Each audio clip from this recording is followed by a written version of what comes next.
Não é porque uma coisa não existe que ela não vai ser verdadeira, não é?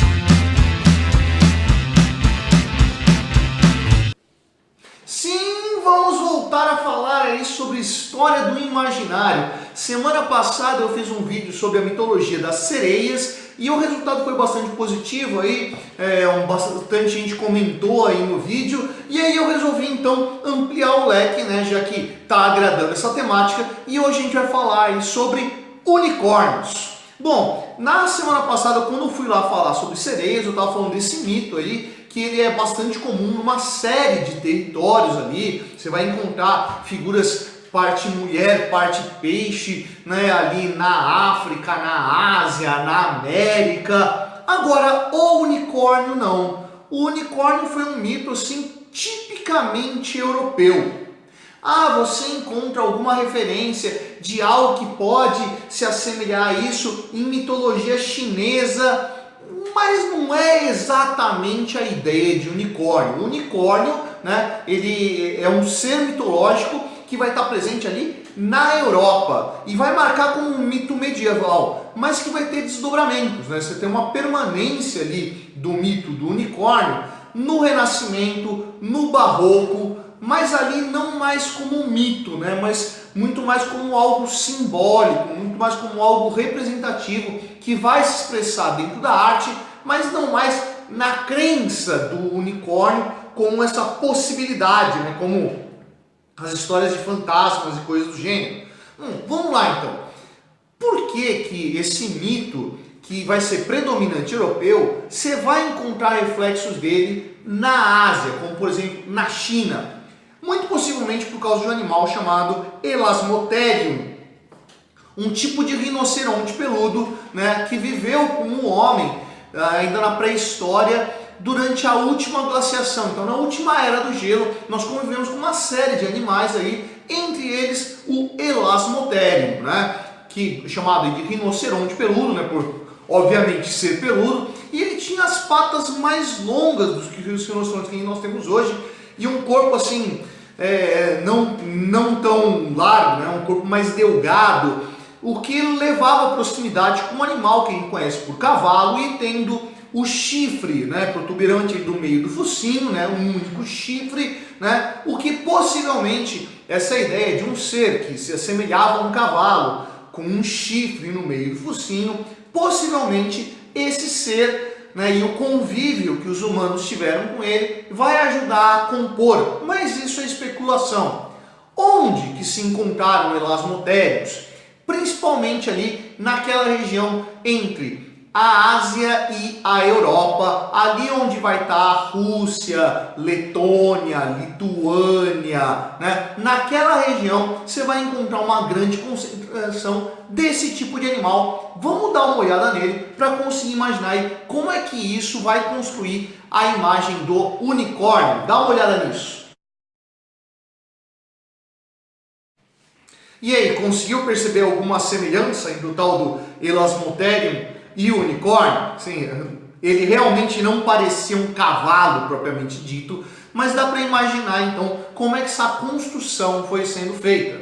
Escolhi falar do unicórnio justamente por causa da temática da sereia da semana passada, né? Porque a sereia é um monstro maligno, um monstro que destrói, né? E que justamente por isso ele vai ser utilizado ali dentro de mitologias de navegadores, né? Num campo bastante místico, né? Bastante fora da religião oficial. O unicórnio, no entanto, ele vai ter uma outra perspectiva, né? O unicórnio ele vai acabar sendo absorvido pela mitologia cristã e vai ajudar a compor a simbologia, né, do cristianismo, né, onde o unicórnio ele vai por vezes simbolizar o próprio Cristo. Aliás, no Renascimento e no Barroco você vai encontrar ali uma série de representações onde você vai encontrar unicórnios pintados para relacionar essa figura com a imagem da Virgem Maria ou com a imagem da virgindade. Então você vai encontrar inclusive em retratos de damas de época, né, essa mulher, né, com um unicórnio no colo, né, segurando o unicórnio nos braços, né, na representação da donzelice dessa figura, da virgindade, da pureza dessa personagem feminina. Então vê, o unicórnio, apesar de ele representar a imagem do próprio Jesus, né, ele vai ter uma ligação muito mais próxima com a imagem de Maria, né, que vai ser uma figura extremamente importante justamente nesse final de Idade Média e começo de Idade Moderna, onde vão se desenvolver os cultos marianos. Para a gente perceber essa lógica aí do unicórnio e essa figura da dama, vamos dar uma olhada numa imagem renascentista de um unicórnio. Nossa, Fábio, está muito confuso o que tem a ver um cavalo com chifre, com Jesus, ou com Maria, ou com virgindade, né? Qual é a relação entre isso? Isso se constrói a partir da mitologia da figura do unicórnio. Então lá, o unicórnio então seria um ser benéfico, né? Ao contrário, como eu falei, da sereia. É um ser que auxilia, é um ser que tem poder de cura, né? Então veja, sempre a imagem da cura, do auxílio de algo positivo, que dentro do cristianismo se conecta diretamente à figura de Deus, né? A fonte de todo o bem. Como se capturar um unicórnio? Dentro dos bestiários medievais, você vai encontrar, né, onde se encontram esses seres mitológicos, né, em que locais que eles são vistos e, em alguns casos, como capturá-los. Bem, vamos lá. O unicórnio, ele é visto dentro dessa mitologia medieval como um ser, apesar de benéfico, bastante arisco. É muito difícil de se encontrar um unicórnio. Aliás, se encontrava um unicórnio apenas em situações onde o unicórnio desejasse estar presente. Caçar um unicórnio era algo praticamente impossível, a não ser que você utilizasse uma isca. E qual seria essa isca? Uma donzela. Então, você pegasse uma moça virgem, inocente, e levasse ela para o meio da mata e deixasse ela isolada, a moça ia atrair o unicórnio, que se sentiria atraído por essa pureza dessa dama, né? Se aproximaria dela, deitaria ao seu lado e recostaria a cabeça nas suas pernas. A cabeça repousada sobre o ventre. E lá ele se entregaria à morte e permitiria que os caçadores fossem lá e o matassem. Vê, a figura que se entrega de livre e espontânea vontade à força de um captor que vai matá-lo. E matá-lo para quê? Matá-lo para se apropriar das propriedades mágicas que esse unicórnio tinha, que são, como eu disse, propriedades mágicas taumatúrgicas, propriedades mágicas de cura, principalmente ligadas ao chifre do unicórnio.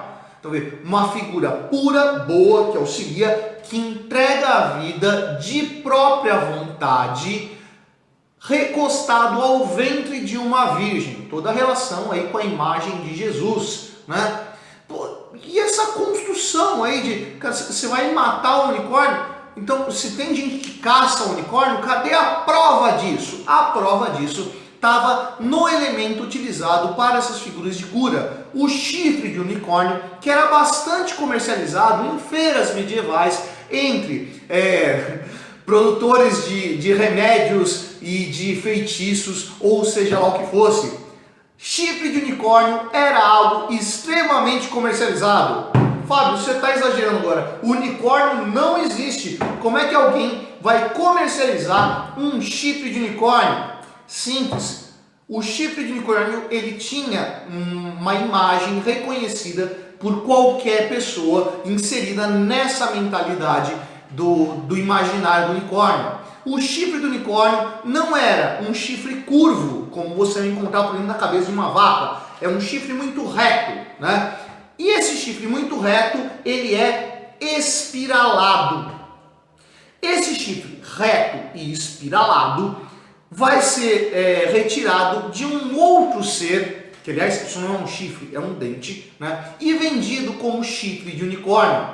De que animal tiravam esse chifre muito reto e espiralado? Do narval, um mamífero marinho que tem um dente que sai de cima da boca desse ser, espiralado, muito reto, que era caçado, né, ou pescado, se a gente pode chamar assim, né, tinha esse dente arrancado e vendido em feiras como chifre de unicórnio. Vamos dar uma olhada na imagem do que é um narval. Então temos uma prova material que se pode vender, né, chifre de unicórnio. Pois é. Ah, mas será que as pessoas não sabiam da existência do narval? Vamos lembrando, quando a gente está falando de Idade Média, estamos falando de uma cidade bastante estática. Obviamente, aqueles que viviam próximo ao litoral, principalmente o litoral norte da Europa, não o litoral mediterrâneo, essas pessoas já tinham visto um narval, ou ao menos ouvido falar desse ser. Agora, aqueles que estavam na Europa mediterrânea ou na Europa central, longe do mar, você acha que já tinha visto um narval? Você já tinha visto um narval antes de eu apresentar ele para vocês? Vê, essa figura aí não era do conhecimento de todos, mas a figura mitológica era. Então encontrar o chifre do unicórnio, então, acabava sendo uma referência de que, olha, existiu, né? Alguém capturou, e algo muito raro, portanto, algo muito caro a ser negociado ali nas feiras medievais.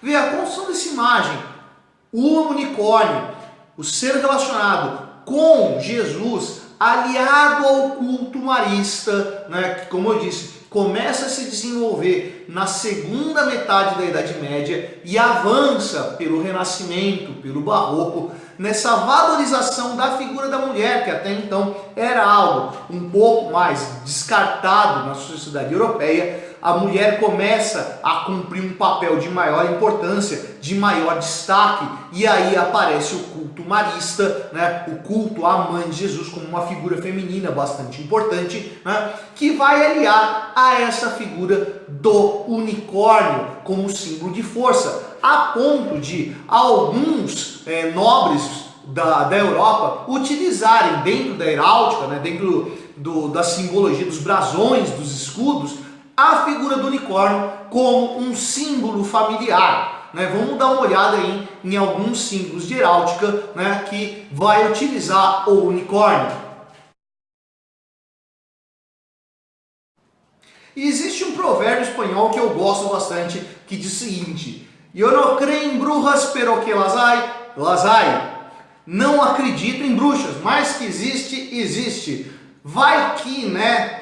Vai que existe, vai que é verdade. Nunca vi um unicórnio, mas vai que existe. Vai que tem. Olha o chifre dele, né? O chifre pode ser utilizado dentro de poções, dentro de remédios.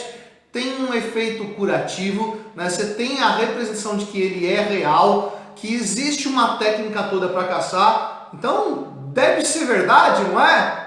Pois é, no vídeo que eu fiz das sereias, que inclusive inspirou esse aqui, encontrei comentários que falam assim: pô, se existe descrição disso em tantos povos, algo de verdade deve ter nisso, não deve? Não, não precisa ter algo de verdade nisso. Mas a crença na existência é tão ou mais importante do que a própria existência, porque leva a uma manifestação de comportamento, leva a uma forma de pensar e de compreender o mundo, no qual a mitologia se insere dentro da verdade. E aí, a concretitude disso já não é algo mais tão importante, né, quanto a própria existência do ser. A mitologia que compõe o pensamento de uma época, que compõe uma forma de reagir ou de pensar, é tão importante quanto os eventos concretos, quanto os fatos ocorridos, porque isso auxilia a mostrar como um determinado grupo pensa. Portanto, não despreze mitologia. Mitologia é algo extremamente importante para se entender o pensar e o agir dos homens de um determinado período. E aí, curtiu o áudio de hoje? Se curtiu, vai embaixo e dá um curtir. Não curtiu, vai embaixo e dá um discutir. É gentil da sua parte esse é o canal. Essa é a Prancheta do Setone, eu sou o professor Fábio. E você, meu nego, você deveria estar estudando.